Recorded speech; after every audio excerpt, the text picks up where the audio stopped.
2 weeks time ago, I was at Panafest event. Panafest is an event that goes on in the Central region every 2 years. So it's really an exclusive event. And it's Pan-Africanists from around the world who come visit Ghana and spend the majority of their time in the Central region of Ghana.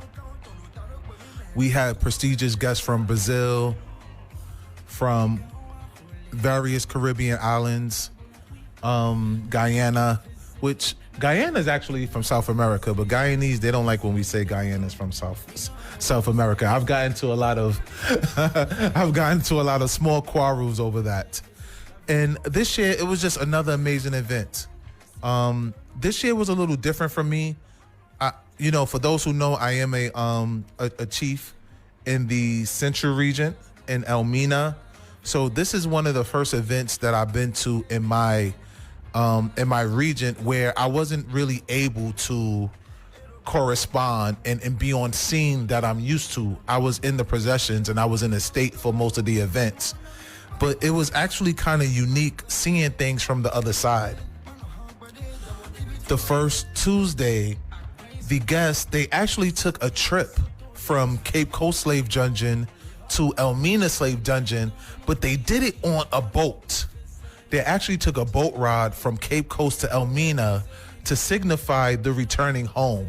So for many diasporans, and especially Black Americans and those from the Caribbean and also Brazil, quick note about Brazil, there were actually more enslaved Africans sent to Brazil than anywhere in all of the diaspora.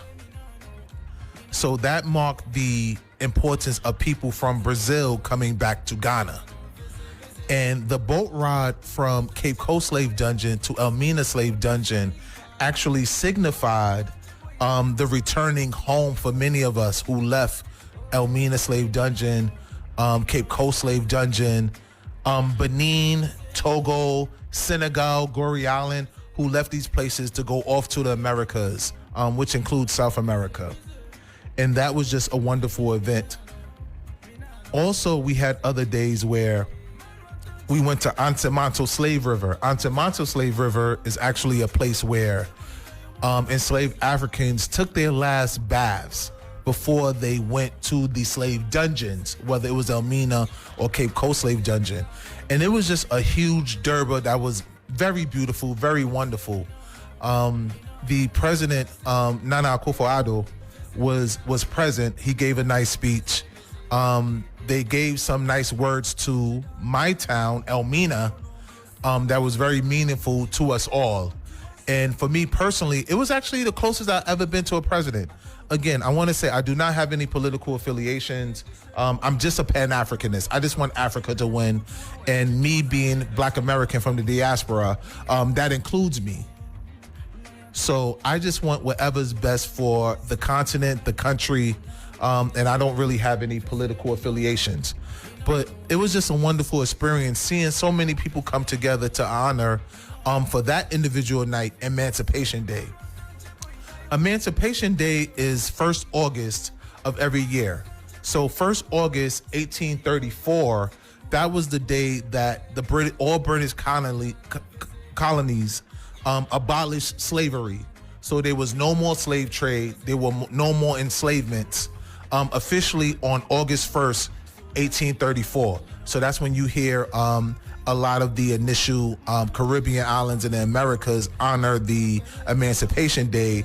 And then from there, it just took some more additional time to enforce. For Black Americans, we have Juneteenth, which is June 19th, which started in 1863, when the final slaves were set free in Texas in 1863. Also in America, we have the Emancipation Proclamation, where the decree of all slavery ended in Americas was 1862. So celebrating the emancipation in Ghana on 1st August is very meaningful to us all, because that's the day when slavery was abolished. The slave trade and actually slavery was abolished in all of the British colonies. We also had the Emancipation Night ceremony, which was the Monday, the previous night on the 31st of July. where there were a lot of singing, a lot of plays, and a lot of speakers from various members of the diaspora who came back to Ghana, because a lot of us identify Ghana as the place where we left, which is ideally the place that we come home to. So Panafest was just an amazing event. All the Durbas. I felt a little weird at one of the Durbas because I was invited out by Rabbi Cohen, who is one of the seniors of the Black Americans here in Ghana. He's located out in the Central region, and one of his assistants, one of his fellows, gave me a call and said, you know, Rabbi wants you to come out to the Durbar, and Rabbi also spoke to me and invited me out. But when I got there, I'm a chief in Elmina. They sat me directly behind the king of Cape Coast. And when you look at the pictures and videos, it looked like I'm one of his chiefs. So I felt a little awkward. I felt a little weird. Not in a bad way. I just don't, you know, I'm just loyal to Elmina. So I felt a little awkward. I felt a little weird. But just like seeing everybody there, seeing the king and his handlers and his entourage, it was just like, wow. It was just like an amazing experience that I hope that in 2025, when Panafest comes back around, you can all come out to Cape Coast and just enjoy your time with us. So for me right now, that's just my my take on destinations where I travel to different places and throughout Ghana and share my experiences. I know I've been invited out to Homowo, which is going on now, but I was invited out to come from next week Sunday through next week Wednesday. So when I come in next week Sunday to do the session with Miriam, I may not actually be talking about Homowo. I may be discussing me going to Homowo and actually learning. If those who listen to the show regularly, remember I was just at the Odadao, the banning on noise drumming, just a few weeks ago, maybe about a month ago now. So just now to be a part of Homowo is nice. Cape Coast Festival is coming up next week, so maybe I'll come back and talk to you about Cape Coast Festival coming up. And I also know a festival in Salt Pond is coming up also in the next coming week. So, you know, between different events that I go to, between different festivals that I go to, as I learn more and really interview people and engulf myself into the culture, I can share some of the things with you. A lot of times people say, oh, he's American, what he's going to tell us about Ghanaian culture? Well, I'm an open book. I can go to any culture and be free and be engaged in the learning. And I just want to go back to you. So I ask that if you hear me talk about your culture and you see that I'm speaking truth, I'm speaking facts, you can trust me that when I go to other cultures and come back and relate information, that I'm really doing my best to give that same strong information and that same open learning and just passion for being in the diversity in the beauty of just Ghana. So we're going to go back to some more Benin music from DJ IBM. And when we come back, we will have our Benin guests in the building who can really tell you about Benin, who can really tell you about the culture. I may spit some early facts that I researched online, but we really get to visit the people and hear from the people of Benin who are living in Ghana to talk about the differences, the similarities, why they come to Ghana, why they decided temporarily to leave Benin. Is rent more expensive in Benin or Ghana? Is food more expensive in Benin or Ghana? But from my experience with Beatz Africa, Ghana's across the most expensive country in Africa, it seems. You know, we're not talking about different, like, you know, rich neighborhoods, but it seems like Accra's always near the top. So we'll be back in a few minutes with our guest from Benin. Make sure you go to 3FM 92.7 to watch us live on Facebook. We're on 3 News. We're on TuneIn. Obviously, we're here on 3FM 92.7 on your radio dial, and we'll be back in a few minutes. In big trouble. So before we ask any more questions, let me introduce you to our guest from the Association of Benins in Ghana, Benis. Yes. Benis in Ghana. So if you're from Benin, you're called Benis. No, so Beninese. Beninese. Yeah, Beninese. Beninese. Yeah. Okay, nice. Or Beninois. Beninois. Yeah, like yeah, excusez-moi. Yeah. Okay. Beninois. Yeah. Beninois. Beninois. Yes, please. Okay, Beninois or Beninese. Yes. So the Association of Beninois or Beninese in Ghana. Yeah. So we have, if you're watching on 92.7 3FM Facebook page, in the middle we have Osiris, Yeah. who is the president Exactly. of the foundation, right? You know, I'm a philanthropist. So the president of the Beninese or the Beninois in Ghana. Yeah. We have Corel. Yes, please. Corel, who is the secretary Yes. of the group. I'm gonna say Beninois because you told me that it was Beninois. And we have Chrisnell, who is the communications officer of Ghana. What does the communication officers do? Like, what is that? Like, what do you communicate? Anything that have links with communication. Okay, like what? Or like any information that you have to pass. I'm the one who is in charge of it. Okay. Yes. So like, we have to call you to get to him. We have to call you to get to Osiris. Okay. So communications. Give me an example of like what they use for communication. What we use. Yeah. Okay, the means we use is the social media, which are WhatsApp, Facebook, Instagram, all those things. And let's say I use my phone or my computer to communicate. Okay. Yes. So like communicate out with the public, like press release or promotion or anything that you want to organize throughout the country. Exactly. Oh, that's great. Yeah, he's like the public relation officer, actually. Public relations officer. Okay, great. Yeah. So for our guests out there, for you at home, or you in the car, or you in the parks, or you on Facebook Live, Benin is the 100th largest country in all of the world. I found that unique because it's 100, you know.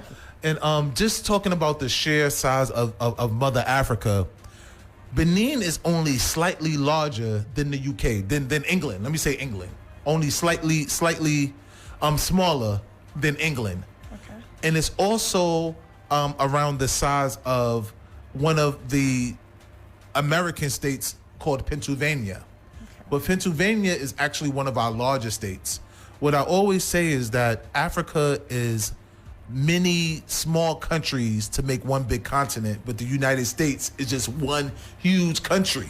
Exactly. That's why I'm always from One Africa, Pan-Africanism, One African dollar. I talked to Bonnie Face about that. And Bonnie Face, our East African correspondent, will be here with us today. I should have mentioned that to you earlier because I know a lot of you love Bonnie Face, including myself. He will be here with us earlier. Don't laugh at me. I always thought Benin was on the coast of Ghana somewhere, because I always hear Togo and Benin together, so I always associate with that. But during my research, I learned that, you know, it's bordered by Nigeria, Togo, Niger, and Burkina Faso. Exactly. So I thought that was real interesting. And it's my job to give some facts, but as I was going through the facts, I actually saw some questions that I want to incorporate and to let you all know, because people are not here to listen to what I know, especially once you all get into the building. So I just want to thank you all for being here. So I want to start with Osiris. Please tell us about the Association for Beninese living in Ghana, please. All right. So good afternoon, everyone. My name is Osiris Rariso. As you said, I'm the president of the Association of Students and Trainees here in Ghana. So the association is having created in 2009 by a group of people who needed to meet with their brothers. We are freedom brothers here in Ghana because they are now in their countries. So of course they needed to meet up with their brothers to share the same culture, to show also the culture of Benin to Ghanaians, to Ghana.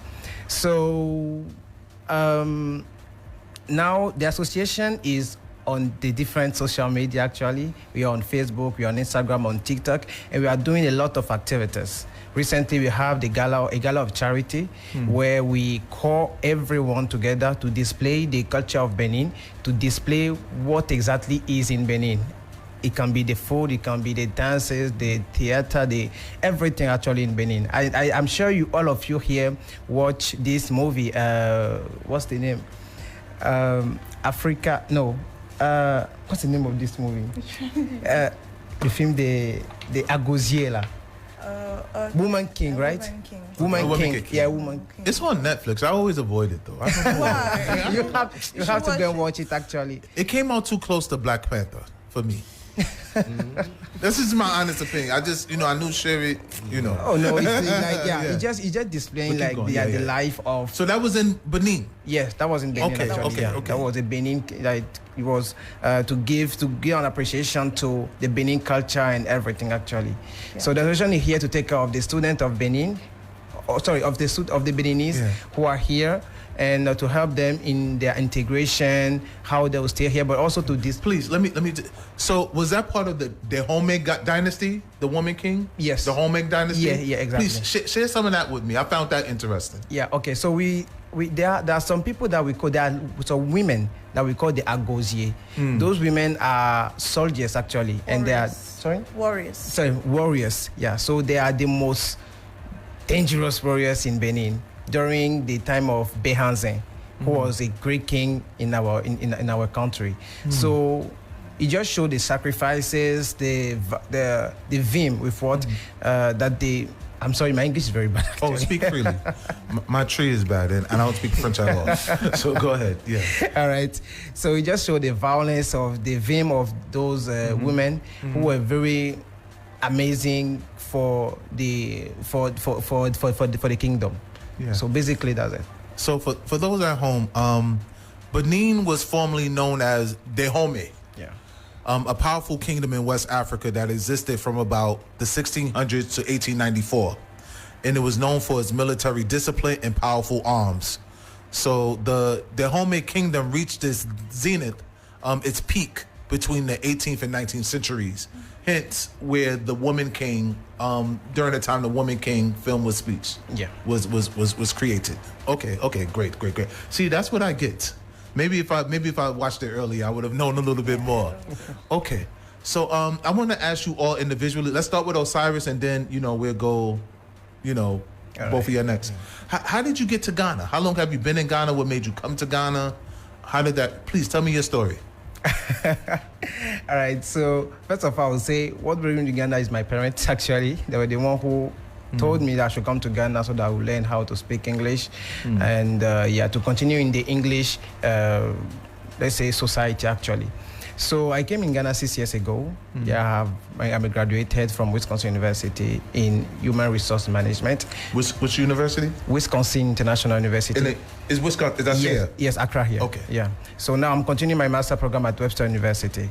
So when I came in Ghana, should I say how I've been seeing Ghana life as a foreigner here? Or?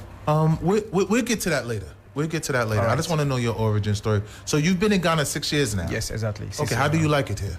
Ghana is a wonderful country. I won't lie, it's a very wonderful country where you can get a lot of opportunities. As a bilingual, as a person speaking French and English, actually, you can get a lot of opportunities. And you can also try to know more about Ghana culture, because I'm a big fan of culture too. And I'm trying to learn more about Ghana culture as well. Oh, that's great. That's great. Anthropology, sociology. Exactly. Those along those lines. Yeah. Colette. Corel. Okay, let's go for No. Tell me. Corel. Yes, it's okay. I failed. That's when Ghanaians say to me, "Oh, you tried." and I'll be like, "Oh man, I failed." Okay, Corel. Okay, Corel. Hey, say it one more time. Corel. In the Central region, they try to teach me the sound. I still can't get to it. I'll get to it one day, so please forgive me. It's fine. Let's move on. Don't let my hindrance stop the show. Please, how long have you been in Ghana? I've been in Ghana for 5 years now. Wow, okay. And the reason why I came here, I decided actually to come to an Anglophone system because I needed the knowledge, actually. And also the language, of course, which is an advantage. When you are going as a bilingual, it's fine. It's way better for my studies. What made you choose Ghana out of all the countries? He said his parents chose it for him. I chose Ghana because I wanted. We know Nigeria, but we don't really know about Ghana. So I was in Benin, and I had to come here also because our embassies, if you have to travel, you have to come to Ghana. So I decided. Explain that to me. If you have to travel, you have to come to Ghana. Actually, the plan was not to stay in Ghana. I came actually for the language, and after that, I was supposed to travel. I chose Canada to go. I was supposed to go to Canada, but after staying here, I fell in love with the culture. I fell in love with the people.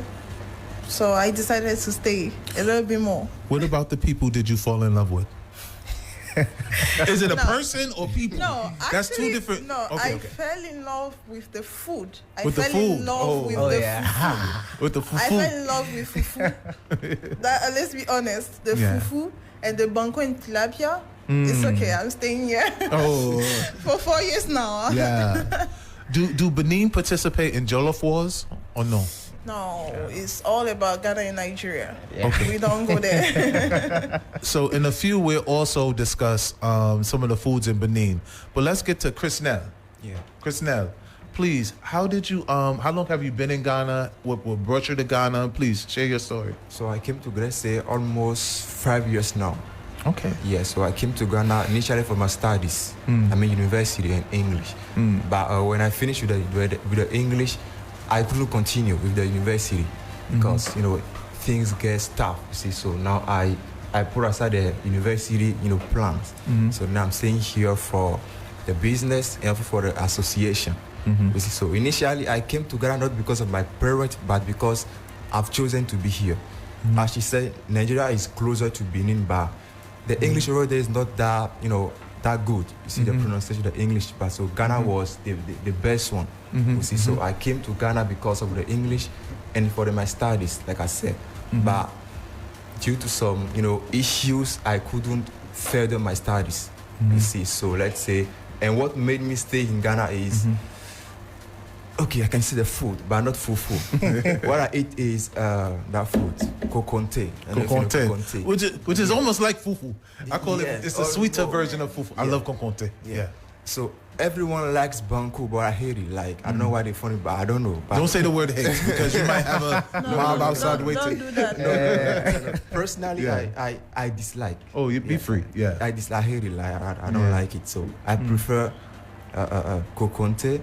And also the ladies, yes, the ladies. Oh God. Okay, yes, they are. Okay, that's another conversation. That's we why have. he's in communication. Let me give my reason. I don't know. Coronel was like the people. If he was like it's the person or the people, then she said food. So let me find out you're having a lot of fun in Ghana. So before we go to commercial break, I hear a lot about education, but I just started a scholarship program in Comenda Teaching College in the Central Region, and I was telling the future teachers, find ways to monetize your education.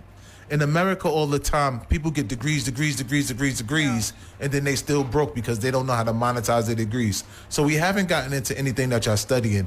But unfortunately, we're in a world where it seems like money is that's why we was born, to make money, unfortunately, But so also just, continue to think of ways to how to monetize your education, your experiences of what you learned and things of that nature. Not to say that you haven't. Maybe y'all all millionaires and laughing at me in your heads. I don't know.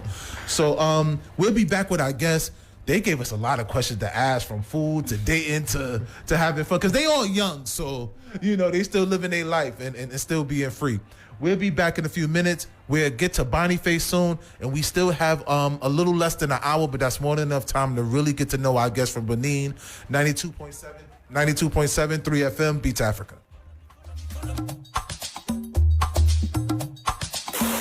I see y'all like this one. Oh yeah. What is this song? What is it about? What's the name? What is he singing about? It's actually Rashad Mccrorey. He's a singer, a Beninese. He's talking about a lady. Actually, yeah, he's speaking to a lady. What is he saying to the lady? We can say it on the radio. I mean, censor yourself, He's talking about what he can do to the lady. Oh, okay. That's So anybody who speaks French, we can get flagged. Be careful. Exactly. The songs we playing, we don't know the language, so we are not liable for what we play because we don't know the language. Yeah. Okay. So from what we gather from our guests from the Association of Beninois who live in Ghana, Beninese who live in Ghana. And I see Boniface on the live. Let me know if we should go straight to Boniface or if we should speak to the continue speaking to the guests. Are we going to Boniface? Because Boniface is on the Facebook Live. If you're watching Facebook Live, you see a big picture of Boniface. I like your collar shirt, Boniface. I like the. Hey, Boniface, we brought you on. Can you hear us? Oh, thank you. Yes. Today I'm representing, Ghana with the colors Yeah, the red, green, and yellow. We're here with Boniface, our East African correspondent, live from Kenya, one of the top journalists in all of East Africa. Welcome, Boniface. Thank you, Rashad. Okay. Very colorful. If you're watching on 92.73 FM Facebook page, you'll see the very colorful Ghanaian-esque collar shirt that Boniface is wearing. I always say I'm Kenyan, but my fashion sense is always very Ghanaian. Oh yeah, you know me. As long as Africa wins, yeah. Don't tell me your passion is Europe. It's Ukraine. Don't tell me your passion is Ukraine. Yeah. So, so please, Boniface. Is it just a coincidence that you're wearing Ghana colors today, or is it? Well, it's a special week for not just for Ghana, really, for Africa and for African influence in music. Because this week we were celebrating 50 years of hip hop. Hip hop is one of those genres, Pan-African genres, really. Started in the US, yes, but has become really a voice for a lot of things, whether freedom or the black movement or however you want to put it. And the fact that today hip hop is actually one of the major genres, and it's one of those genres that have really pushed for freedom and consciousness and social change in the black community, but also in the world, really. So it's exciting to see hip hop celebrating 50 years. Yeah. What Boniface is discussing is August 11 marked the 50th anniversary of hip hop, which started in the Bronx. For those who don't know, I'm from New York City. I'm from Harlem. We consider the Bronx our brother/sister. And many Ghanaians and many Africans who actually live in New York City, they actually live in the Bronx. And the Bronx is where, it's close to where all the live action is, but it's actually very affordable. In New York City, the Bronx is where one of the most affordable places still. When you talk about gentrification and Black American issues where cost of living goes up. When people who are more affluent, who have more money goes up, the cost of living goes up. But the Bronx is somewhere that's still close to all the action that's very affordable. So by it being the 50th anniversary in hip hop, that's actually very meaningful to me. And I'm very interested in hearing how Kenya is celebrating the 50th anniversary of hip hop. Yes. So for those who may not know, hip hop, yes, began on the 11th of August 1973 when DJ Kool Herc was playing a birthday bash. DJ Kool Herc. That's how you have to say it. You have to say DJ Kool Herc. All right. It's Kool Herc. Kool Herc. I'm just giving y'all a little. Yeah, keep going. Kool Herc. Yeah. I was thinking it's like Kenyan accent. Kool Herc. Please, don't let me interrupt you. It can sound German. If you pronounce it wrongly, it can start sounding like German, like Kulak. Yeah. But yeah, Kulak was playing a birthday party for his sister, Cindy Camden, who is also known as the First Lady of hip hop. So generally, across the world, YouTube actually did 50 Deep, which is a documentary looking at the last 50 years of hip hop, and a lot of guys, contributed to that. A lot of media houses covered that. In Kenya, we celebrated by having one of our pioneer really hip hop group called Kalamashaka or K-Shaka. They performed at the Mist for the first time in 10 years. They've not performed together in 10 years. And they were, I'm hoping you guys can play Tafsiri, which is one of the pioneer songs in Kenya that really began Kenyan hip hop, and I would say even Kenyan urban music about 25 years ago.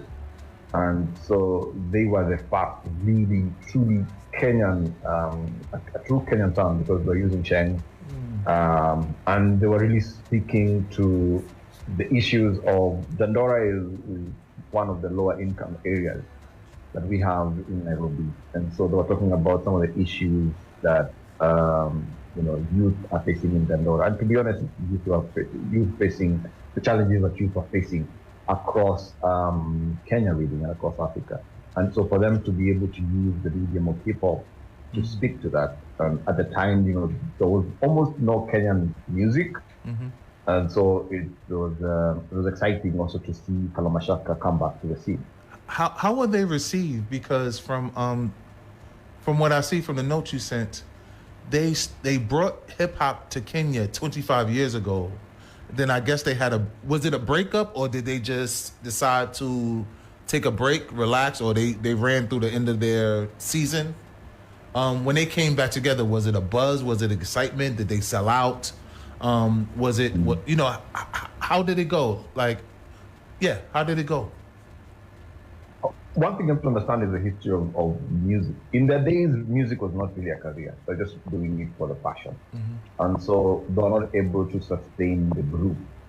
After them came, they mentored groups like Koflani. Out of Koflani came one of our top rappers of our generation called Ziliani. And from that time, Giuliani's, I think money started really flowing into the industry around Giuliani's generation, which is like the third or fourth generation of people. Today, people like Mashinsky, make some pretty, these are guys who command anywhere between $10,000 for a 2-hour performance, which in the local economy is not so bad. And so that generation of artists never really made a lot of money. And so for many of them, they had to, do other things to sort of stay afloat. And so they were not able to pursue music as a full-time job. And it's not just them. I've shared with you some of the work I do with the Lester Mika, which is a 1978 group band. Them were more on the rumba side. And so you find with a lot of these older generation artists, they were doing music when music wasn't really a business. So they were not able to sustain. But now when they come back, some of them came back, even Yashinsky came back he was there in the 90s, came back around 2008 there, and then he's been able to re-establish himself in a very big way. And today he's one of the top selling hip hop artists. So they come back, I guess, since they just did the first show on 11th of August, which is just a few days ago. It's still a bit new, so we're just hoping that they can get they can get some good management or good system that can take advantage of the digital space to help them now really re-establish themselves in the industry and make some good money. But as far as hype, yes, it was covered live on TV. It's been covered on media. It's really exciting to see the pioneers of hip hop coming back. Yeah, we're with our East African correspondent Panafest live from Kenya, who shared some information on the 50th anniversary of hip hop and how they celebrated it in Kenya. I'm also aware you have some news for us from South Africa. Yes, so South Africa actors, Paul Tusi and Stelo Makeka Mtsumbe, I hope I'm pronouncing that name right, were trending this week on Twitter, which is now called X. Twitter. I'm still going to use that whole thing. Yeah. So they were trending this week because they appeared with Emerson Mnangagwa, who is... X is... So for those, real quick, because a lot of people still don't know, Twitter is no more. The name Twitter is no more. It's called X now. So not Malcolm X, not X unknown factor. It's Twitter. So when you hear X, we're speaking of Twitter. Wow. Yes. I haven't transitioned that quickly. So I'm still at X stroke Twitter. X, the artist formerly known as Twitter. So for those who are not aware, it's called X now because they don't want just to make it a tweeting platform where you just do 140 characters. They want to make it all purpose, meaning that you can get music, live streaming, videos, X unknown, Elon makes money, so I can't really, don't bet against Elon, unfortunately. Don't bet against Elon. So maybe 3 years from now, we'd be like, yeah, X. But it just means it's a new platform. He rebranding. We talk about branding a lot, Panafest. So he's rebranding Twitter into X, which means that it's not just tweeting and chatting anymore. It's everything. I guess unknown number. But keep going, please, Panafest. Yeah. So Paul Tusi and Stelo were seated next to Zimbabwean presidents. Right now they're in the middle of campaigns and all that kind of thing. And so it wasn't received very well because there are a lot of critics of the Zimbabwean president who criticized him of perpetuating, economic hardships. And those economic hardships are what are driving a lot of young young Zimbabweans really to have to flee South Africa. So for South African actors to appear and take a photo with the president and his team wearing, the scarves of the political party which is supporting, a lot of guys were not so happy with that. And so it was a mixed reaction on Twitter, as some people are saying, focus on, you shouldn't involve yourself in our politics, we love you as artists and actors, but this is a bad move. And the president really of Zimbabwe has used a lot of star power in his recent push and campaign. He had Floyd Mayweather during his campaign trail, and so Boniface, I have a few questions just for clarity. So the controversy is that, because like now I'm stuck in the big middle. I'm all for Pan-Africanism. I'm not in any politics. So the South Africans are upset with the artist Zansi because he was seated with the Zimbabwean president wearing their colors and scarves like you wearing Ghana colors today. But he was sitting with Zimbabwe president, and they're not happy with Zimbabwe because Zimbabwe comes into South Africa and take many jobs.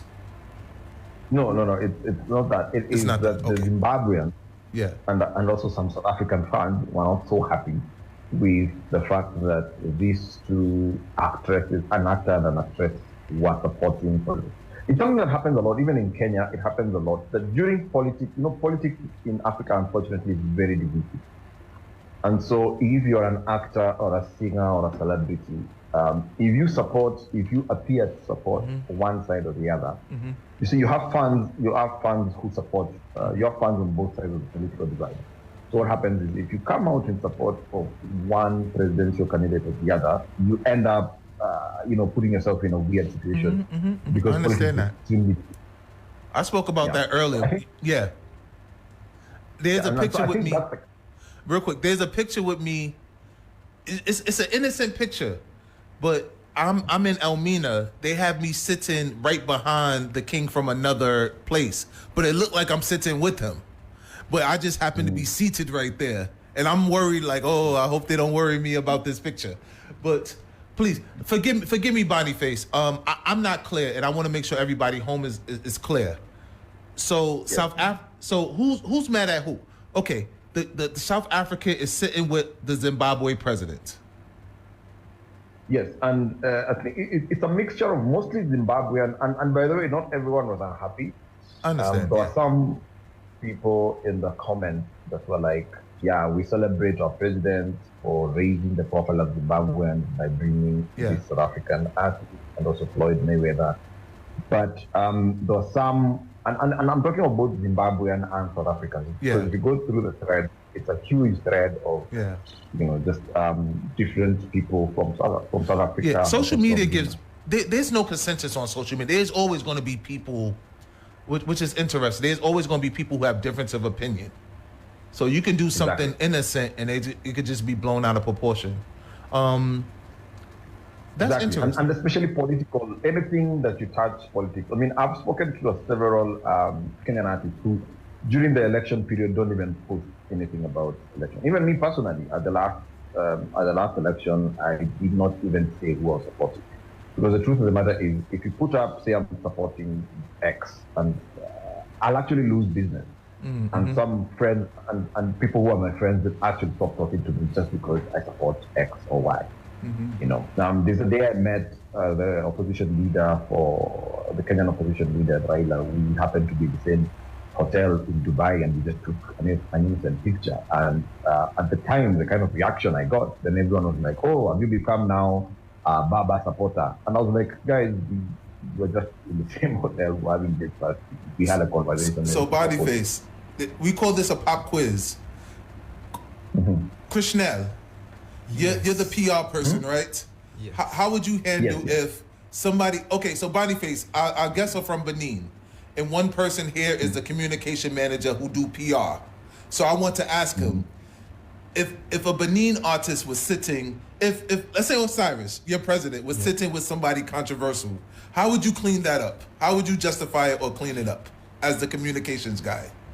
This is a quiz. We're going to see if we're going to hire him right now. If you give a bad answer, this is your last. Those are trade secrets that we do not reveal in public. But anyway. Oh, we don't. Okay. Talk to that man. Get to know that man. I neither confirm or deny. Yes, he's right. No, what you have to do is make it bigger than the person. For example, if you guys are if you're an artist and the president is involved in a program that is growing artists, then so it's not, I'm not here to support necessarily the president, I'm here because of something that is bigger than me and them and all the political opinions. So in such situations or maybe if it is if it's a national celebration and the artist is there, to perform, then that would sort of dilute the situation. But it's one of those situations where any of my clients, really any of my clients who's an artist, whenever they're appearing with politicians, it's usually a nightmare for us as communication people. We really have to frame the narrative very, very clearly to show that this is not necessarily an endorsement. Mm-hmm. And especially when there's heightened political tension, like right now in Kenya. I mean, we just from a season of protest. So at a time like this, when there's heightened political tension, because at that point, people are not just in the right space of mind. People are really stuck on their political spaces, and it's going to be so hard to explain, and you may lose out. I understand. A lot of things, right? Boniface. So you've really taken us around Africa. We started in Kenya. We went through Zimbabwe down to South Africa. Now we're going to come all the way back up into the left to West Africa. And I heard you have some good information for us for Nigeria. An interesting piece, Emiwoks. And I think we need to start a class to pronounce African names, because I don't know. We might be there forever. 5,000 dialects. We keep going. Yeah. But maybe someone from Nigeria can help me pronounce Emiwoks, who is a Davido fan. He's cycling 800 kilometers from Benin State to Lagos to meet his idol. And so he has been posting on his X. Who's his idol? Because I think it's a known name. Davido. To meet his idol, Davido. And so you can follow Emiwoks at EMMIWUKX. Oh, did he pay us? Did he pay us, Boniface? Did he pay us for... I'm joking. No, go ahead. Africans, it's called AHA, African Helping Africans. I want my check, man. But keep going. Show me the money, man. You can follow him. He's been posting on his Twitter account on cycling to see Davido. Can you imagine that? Cycling 800 kilometers from your hometown all the way to Lagos to meet with Davido. Yeah. And eventually he caught Davido's attention. And unfortunately, Davido tweeted saying, "Hey, I'm not at home. I'm not in Lagos. And we come back." So I'm not home right now. Please leave your message on your X tweet. Yeah. Emiwoks tweeted and said, "Dude, I am not turning back. I'm coming to see." You should. We used to say, "Call before you come." That's it. Sorry. That's not African, brother. In Africa, we don't call before. We show up at your gate. That's what my relatives do to me. They are knocking at the door and they're like, "Hey, we are here," all the way from the village. I'm in the UK right now. Cycle to the UK. Cycle to the UK. If you really didn't somebody. That's another story. Recently, somebody they drove from the UK to Ghana, but continue, Boniface. Excuse me for interrupting. I'm just cracking jokes today. Yeah, I'm comedian. No, that's true, man. No, that is exactly what we do in Africa, man. We just show up at your door, especially if we are even your relatives. Forget your fans. So I think that's what Emmy is doing to Davido, and so it will be interesting to see the progress. So he's really keeping people up and keeping people updated. on his Twitter or X. And anyway, kudos to him. At the very least, we are talking about him right here on a Pan-African platform. So and he's been covered extensively on media. So you never know. This could be the start of his celebrity life. Yeah, you can give his ex again if he traveled. If he cycled 800 kilometers for the man not to be home, you can give his ex again. There you go. He definitely deserved the media mention. Yeah. That's another trick, maybe, I don't know, as a communication expert, media consultant, yeah, that's one way of getting noticed. Cycle 800 kilometers from your home to go see an artist allegedly who's not at home. Allegedly. Now let's get into a whole nother. Yeah. Well, he's actually doing, and if you follow his Twitter, he's actually posting next to signposts in different parts of Nigeria. So you can see he's actually cycling because he's actually showing you evidence. I need a 24-hour live stream to believe it. No, I'm being too harsh. Anyway, it's possible. I've given you the okay, let's put it this way. It's either he's actually cycling or he has a really good Photoshop team. Bunny face, no network going down. I don't want to hear his network went out for 5 hours and he hit at the next. I'm teasing. Yeah. Bunny face. Any additional stories? Anything you want to add more? And you can continue to talk about Emekus. I think that's the name. I will feel comfortable saying Emewuks. EMMIWUKS. That's my guilt. Making sure. And anything you want to talk about, be free. In celebration of 50 years of hip hop, it would be interesting for guys to comment, people from various parts of Africa, maybe from Benin, who are your hip hop pioneer artists? Kenya was Kalamashaka. I know Ghana, I only know maybe some of the current guys. I don't know any of the legends, So maybe guys can comment in the Facebook, and maybe also the guys from Benin can tell us who are some of your legendary pioneers of hip hop from Africa, and let's celebrate them. Well, from what I learned today, Benin is traditional, so we have to figure some of that out. But Bonnie Face, thank you so much. Love the Ghana color shirt, the Pan-African shirt, because there's all African flags mostly only have, it's either one or the other. It's either the black star, or not the black star, but the red, green, and yellow black of Ghana or Ethiopia. There's not much, respectfully, in a good way, there's much not diversity in the African flag. So and that's also a step towards Pan-Africanism. Bonnie Face, thank you as always. We'll see you here next week. Miriam will be here next week. Thank you for doing a wonderful job as always. No problem. Say hi to Miriam and tell her we miss her. And she needs to come back with something nice. I think she heard you. Oh, something nice, right? Yeah. We have to send say it again? Or sweet potatoes or something sweet but nice. Okay. Free trade. Free trade. We figured that one out. Bonnie Face, thank you. We're going to commercial right now. We'll be back with our guest from Benin, and we'll spend the rest of the show talking about Benin, learning about Benin. Beatz Africa, 92.73 FM. Africa. From the Association of Beninois living in Ghana. So we want to start talking about the thing that everybody wants to talk about: money, accommodations, food, transportation. And I want to go, let's start Osiris, Chrisnell, and Corel. Okay, yeah. Corel. Yeah, then you get it. I'm trying, yeah. No, if we was privately all talking, then I'll repeat it 1,000,000 times. So, let's go in that order. Okay. And we'll round out the last 15-20 minutes of the show just learning about Benin culture, especially in comparison to Ghana.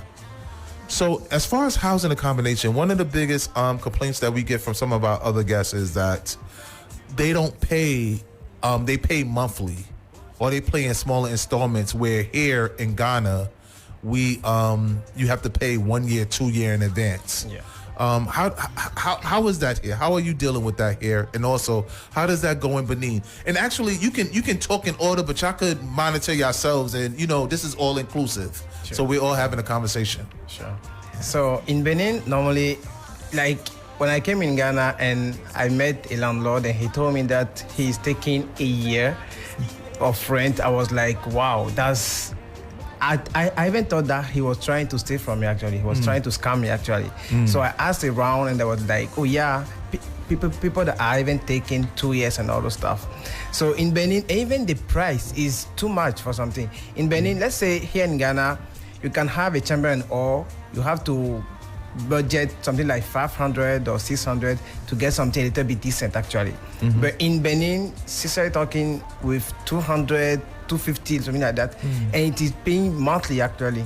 But here in Ghana, you have to pay for a whole month, so it's really a budget. And if you are not careful, you may just ending up sleeping somewhere which is not decent for you. You end up sleeping in Benin because you have to go. You have to go home. Actually. So it's very difficult here, actually, in terms of that. It's a budget. You have to prepare yourself for a whole year to prepare the next year, and that's what you have to do continuously. So yeah. Okay. So you're pretty much saying that if you wanted to stay in Ghana for a whole year, you have to have 500 CDs a month, let's say, for your 500 CDs a month for your rent. Yeah. 6,000 CDs to get started. Whereas in Benin, not only is it less expensive, the same place will probably cost 200, 250, but you can also pay by month. Exactly. That's a big game changer. That turns a budget into something totally different, manageable, especially if you do have a level of responsibility in you. Exactly.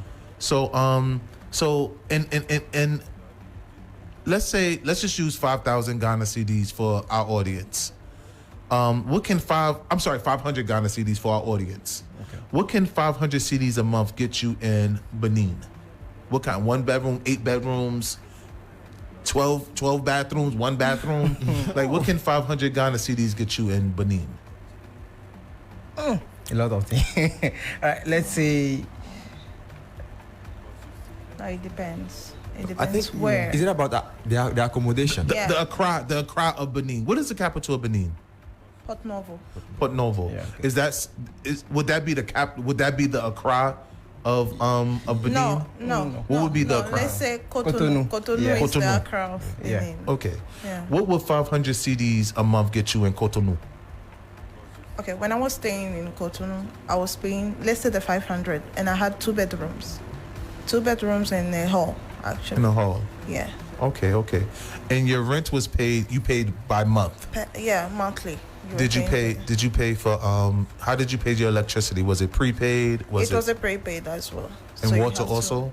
The water was all yours as well. Those are your fees. And you can drink It's water actually like directly this. from. Sorry. Don't worry, it's fine. Feel free. But I was just saying that we can drink water directly from the tap, actually. Yeah, that's a big yes. It's as safe as this. You can Really? drink Very the safe, water from the Directly from the tap. You That's don't need beautiful. Why is that? Do you think it's something with the environment, or is it really the sanitation system that you can drink tap water? it's the sanitation system that is actually clear in Benin. You can drink your water and nothing will happen to you. Really? Wow. Actually, Yeah. When I first came to Ghana to live, I used to try to put my water and boil the water and put in my, and try it that way. Yeah. No, it didn't work. It couldn't even boil them out. Yeah. Wow. Okay. How is the transportation? Let's go to transportation before we go to food. Wow. Transportation is expensive here. Okay, let's go to transportation.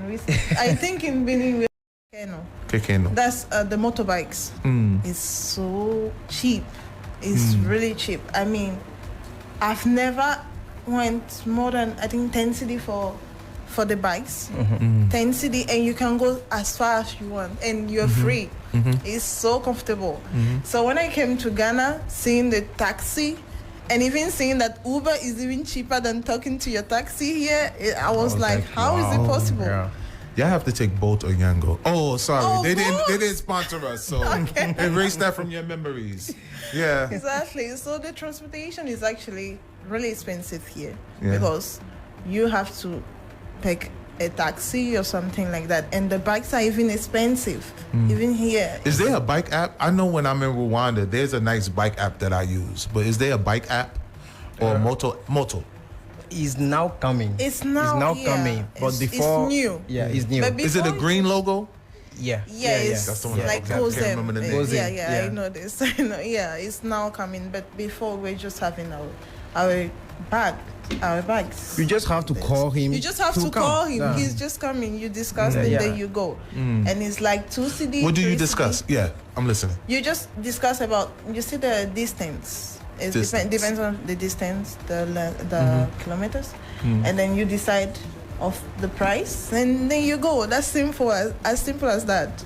You just go 2 CD, 3 CD, you are gone.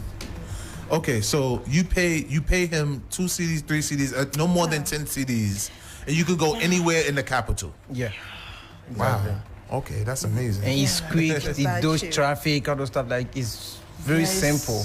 You just go by the roadside, you see them, you call them, they came, you discuss about where you are going, how much you are taking, you bargain, of course. That's the first thing I do when I go back to my country. I just call them, let's go, that's all. Let's go. I feel free. Is there anything that will be like a trotro or a bus or anything for mass transportation? Because moto is just one, no more than 2 people, right? Yeah, we do have that as well. Oh no, motors sometimes they can take more than 2 people. Yeah. Like they're carrying more than 2 It's people. not So safe, if though. y'all three were It's not safe. So though. if y'all three were transferring from one end of the city to another, how would y'all sort that out? If you three were saying, "Oh, let's go over here," how would you all get there if y'all didn't have a car to drive? Oh no, it's like the same people actually. It's like you are together. Maybe I'm with my friend right now, and we can carry the same motorbike to go to the same destination. So it's not that two different people are going to different destinations actually. No, meaning like, would y'all all get on the same motorbike? Would y'all need 3 motorbikes and y'all all meet at the same destination? No. On the same motorbike. On the same motorbike. Not three. Let's say 2 and No. I mean. Some people take 3. Some people they take. I'm sure Yeah. you 3. How would you 3? No, sort it out in real time. We go. Let's go to Achimota from here. All right. But we only have motos. How would we go? Or how would you all go? No, we can call 2. Instead of 3, we can call 2 motorbikes. Okay. We can have 2 on one and 1 person. Yeah. So the different. both of them will be on one motorbike. Yeah, and she will maybe be, I will have fun. Exactly. And That's how all. much do you think I will pay for that? Just a Shimota. Let's say what? 3, 5 city? 3, 5 CDs? Yes. DJ IBM, how much do you think it would cost to go by Trotro to Achimota? 5 Maybe like- city? Yeah, I'm sure it'd be multiple. About how many? How much you think? 60 total. So that's not bad for each one, or just. Oh, okay, that's not too much. I mean, that's double. No, that's double. That's a lot. Yeah. That's a lot. I mean, the Okay. difference is that the motorbike is direct. The total we wait at the bus stop and all You that gotta stuff. stop. It's time Stop. So you It's save time. consuming. Yeah. Wow. Yeah, you save Exactly. time Okay, and so money. I'm not going to call y'all traitors for out of respect, but y'all said y'all stayed in Ghana because y'all love the Ghanaian food. Yeah. Is there something wrong with the Benin food? Is it something like if I went to Benin, I shouldn't go there for food or something, or how would that? No. There's nothing wrong with the food. in Never say Benin. that Okay, again. No. Never say that again. The food is so Excusez-moi. nice. You're always Yeah. because the food is so good in Benin. Just that it's just the diversity. I understand. And also we have similar food. That's crazy. When I can Which find- foods are similar and which foods are unique? So please, and everybody, the go okra. ahead. Okra, we have Okra. okra also in Benin, for example. Which one again? Wache. The kenke. The Yes, kenke we have one, but it's called kom. Kom. It's different. It's kind of yours is actually. It's hard, bro. Back. It's hard or Yeah. Okay. It's harder, but it's fine though. Like it It's like that. okay. Yeah. I don't want any issue. Oh, I remember when I was fine. eating kenke is when I was really broke actually. That's why I go and eat my kenke and then Yeah. I'm good. But it's fine. But similarities we can say Even no. the wachi. Watch it. Yeah, Yes. wache is I love yeah. wache. So I We love- also have some. Do y'all have a cheque? In Acheke? Benin? No, this Acheke? is No? Cote d'Ivoire. Okay, I know that's why, but I Yeah, asked. Cote There's a d'Ivoire. cheque here. Yeah. Is this for you or is coming to you? They make. I guess they're Ivorians who live here who make a chicken. Yeah. Yeah. So it's not for you actually. It's coming to you. Yeah, it's coming to you. Okay. Yeah. So similarities, yeah, we can say those one. Differences a lot. Yeah, there are a lot of unique food that we have in Benin. What are the most popular ones? In Benin? Yeah. Okay, we have agbeli. Yeah. For example, we have agbeli. It's like the cassava dough that we used to do. And we have also... Is that like the one here? Like Homo War Festivals coming up? No. It's not like the one here at all. Okay. Yeah. So we have telibo. We have telibo as well. And what's telibo? I've heard that before. Yeah, we have... What is in it? What is it made of? It's yam powder, right? Yeah, it's the yam. Yam powder. We're using the yam. Okay. But we have pounded yam. That's the nice. thing I'm looking for here. It's pounded yam, yeah. You will not find it here. No. Not in Accra, but maybe in the north. Else. Maybe in the north. Yeah. Okay. But I need the pounded yam. Okay, go to Tamale, go to Bali. Okay, I will. Yeah. But that is it. So, we're running short on time, and I apologize for that. Maybe I could have brought you into the studio, maybe 10, 15 minutes sooner, so that's on me. We'll definitely bring you back one week, and you get to sit down with Miriam, who has a totally different style, who really, she might want to get into the dating questions more. So Miriam liked those dating questions. She would have been giving y'all compliments and everything. How's dating life here in Ghana? If you are dating, or if because a lot of times, especially for the men, they say that the women in Ghana are a little bit too demanding. Women have their opinion on Ghanaian men. Were y'all even old enough? These are young people that I'm talking to. Were y'all even old enough to date in Benin? Because y'all been here for some time now. Maybe y'all know, maybe y'all don't know. But how's the dating life in Ghana? Or if you don't want to answer, you don't have to answer. I don't want y'all disappearing. I would like to be real on be the free. date. Can I be real? Be real. Bro. Hey. Like the dating here in Ghana, I was a little bit deceived actually. Personally. Yes, personally. Because I realized that some of the Ghanaians lady are just interested into foreigners because they have this thought of that we are coming with money, actually. So if a Ghanaian lady is telling you that she loves you, I mean, you have to be very careful before falling in love with her in return. Otherwise, you may end up breaking. First, what you have to discern is that Ghanaians use words differently than most other people that only unique to Ghana. So if a Ghanaian tell you when they first met you that they love you, it may just mean that they like you. Yeah. Okay. It doesn't necessarily mean love like most other. It's just their way of saying I like you. Also, the word date. When you say dating anywhere else, are you dating? I'm seeing some people. We getting to know each other, but when you say dating, are you dating someone? That means a full-blown relationship. With that one individual person. It's starting to change a little bit, but that's still the consensus. So please go ahead, just in case maybe that might. Oh, I love you. Like you love me. We just met. Exactly. Okay. I mean, I'm talking about what you're talking about. Actually, even if when they want to enter a relationship with you, you see that they'll be there asking for money, asking for going out, all those stuff. I'm sorry, but when I early came in my university, and I went to the KFC actually. So I went there, you know the story, right? And I went there. Story. So I saw this lady who told me that which event am I having? And I'm celebrating to come at the KFC. I say, but I was just hungry actually. And she said that, but for her, when people come at the KFC, to celebrate something. So since in her head, it's because I'm just hungry that I'm coming to the KFC, it means that I'm having money so that I can go to the KFC anytime I want. And she started calling me every time. I want to do the KFC. I want to go to the mall. I want to go to Burger King, those stuff. I'm not even going to start. You see, so I was a little bit disappointed about... Please, let me interrupt you just quick. For those who are interested in our Somewhere in Africa, the answer is the Montero Tower. The Martello Tower. The Martello Tower was built to guard Freetown against attacks during the 19th century. It has historical great significance. Again, this is for our Somewhere in Africa segment that I must get out for those who made sure that they answered the Somewhere in Africa segment.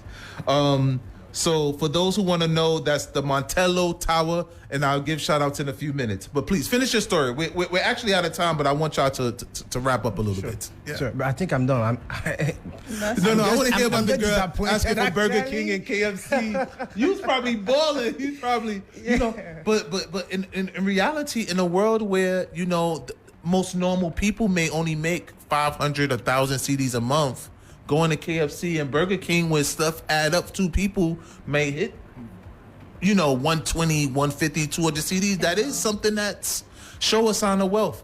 So I think sometimes what a lot of people, a lot of foreigners don't understand is that when they do come to certain countries, they're in a totally different social class.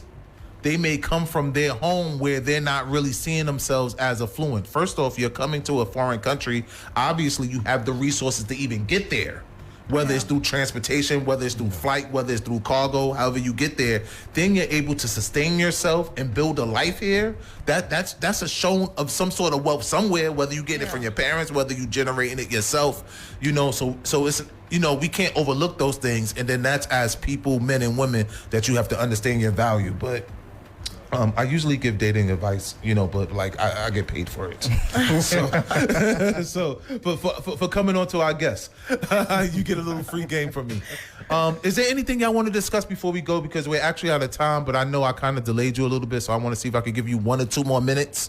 Is there anything you want to say? Anything you want to close out with? I'm sure we'll bring you back. I think Miriam would really like to pick your brains, sure, and get more out of you all. Yeah. Something to about the association? Any stories? Any stories about what are Ghanaian men like? You got 1 minute. Tell us what Ghanaian men are like. I actually don't date Ghanaian guys. Oh, okay. Who do you date here? Only Benin guys or any other guy but Ghanaians? I will not say that, Rich. Well, why? I just decided to just focus on something else. Okay. That's all. One of the texts came in my ear. He said, Rashad, I was like, is it my conscience? It just came into my ear. So we do have to wrap up. He said it's time. They have to go home, and I'm not going to give them Osiris, Krishnel, Corella. Thank you for coming on. Thank you for all you at home. Thank you to DJ IBM. Thank you for the social media staff. Thank you for Mame Khan for doing a great job. Miriam will be back here next week. Beatz Africa, 3FM 92.7. We love you all. Take care. Accra gets busy on this frequency. 92.7